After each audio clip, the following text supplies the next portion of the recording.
ఈ తెలంగాణ రాష్ట్రంలో ఎప్పుడైతే టీఆర్ఎస్ పార్టీ బీఆర్ఎస్గా మారిందో, బావబామర్దుల పార్టీ ఎప్పుడైతే మారిందో, ఆ పార్టీని తెలంగాణ ప్రజలందరూ కూడా దాన్ని చీగొట్టడం జరిగింది. దానికి మొన్నటి ఎన్నికలే నిదర్శనం. తర్వాత కేసీఆర్ గారు వరంగల్లో లక్షలాది మంది సభలో దళితుని ముఖ్యమంత్రి చేస్తానని చేయలేదు. దాంతో దళితుల మనోభావం దెబ్బతిన్నది ఆ పార్టీ. తర్వాత గెలిచిన తర్వాత దళితుని 3 ఎకరాల భూమి ఇస్తా అన్నారు, దళిత బంధిస్తా అన్నారు, అనేకమైన వాగ్దానాలు తెలంగాణ ప్రజలకు చేసిండ్రు. ఏవి కూడా అమలు చేయలేదు. అందుకోసం వారికి ఈ ఎస్సీ బీసీలల్లా వారి పార్టీకి ఎప్పుడైతే బీఆర్ఎస్ పార్టీగా మారిందో వారి నైతిక విలువలు తక్కువ అయిపోయినాయి. ఆ పార్టీ అంతవరకు సీనియర్ కాంగ్రెస్ లీడర్గా గంటా సత్యనారాయణరెడ్డిగా గాంధీ భవన్గా నేను చెప్తున్నా. ఎందుకనంటే మీకు కాంగ్రెస్ పార్టీ వచ్చిన తర్వాత, మా రేవంత్ రెడ్డి గారు ముఖ్యమంత్రి అయిన తర్వాత మా క్యాబినెట్ అంతా కూడా అందులో ఒక స్పీకర్ గారు ఇలా ఆయన గతంలో ఎమ్మెల్యే చేసిండ్రు, మంత్రి చేసిండ్రు, అనుభవం ఉన్నది. ఆయన అందరు కూడా స్పీకర్గా పెట్టుకున్నారు.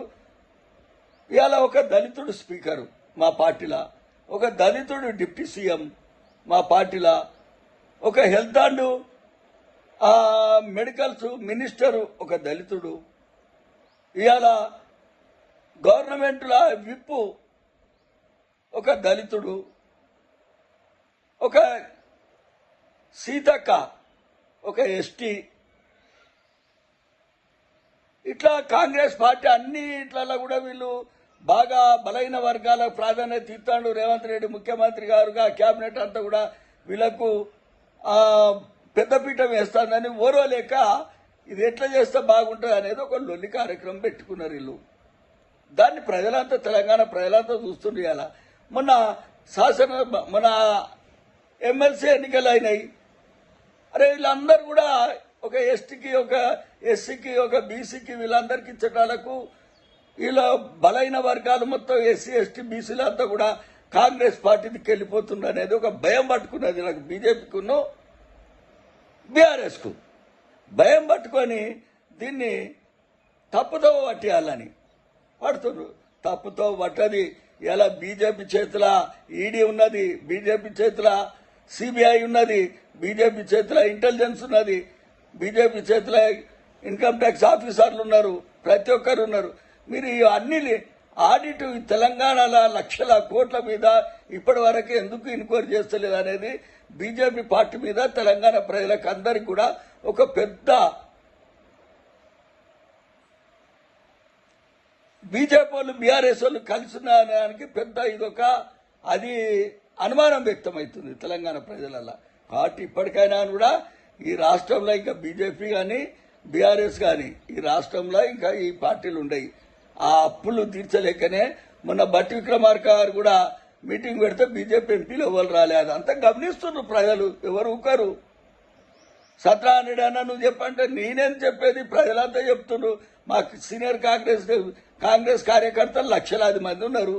ఇలా ఊకుంటారు, ఇవన్నీ బయటికి తీసుకొస్తారు. జనరల్గా ఎవరిని చట్టం ఎవరికి చుట్టం కాదు. ఓ రోజు వెనక ముందు తప్పించుకుంటాడు కావచ్చు ఎవడైనా.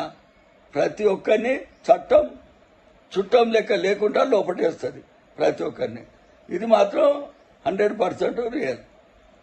ఇలా అందరికీ తెలంగాణ ప్రజలకి అందరికీ కూడా హోలీ శుభాకాంక్షలు చెప్తూ మళ్ళీ వచ్చే సంవత్సరం వరకు మన తెలంగాణ అలా ప్రతి ఒక్కరికి కూడా శుభం జరగాలని ఆ భగవంతుని కోరుకుంటూ ఈ యొక్క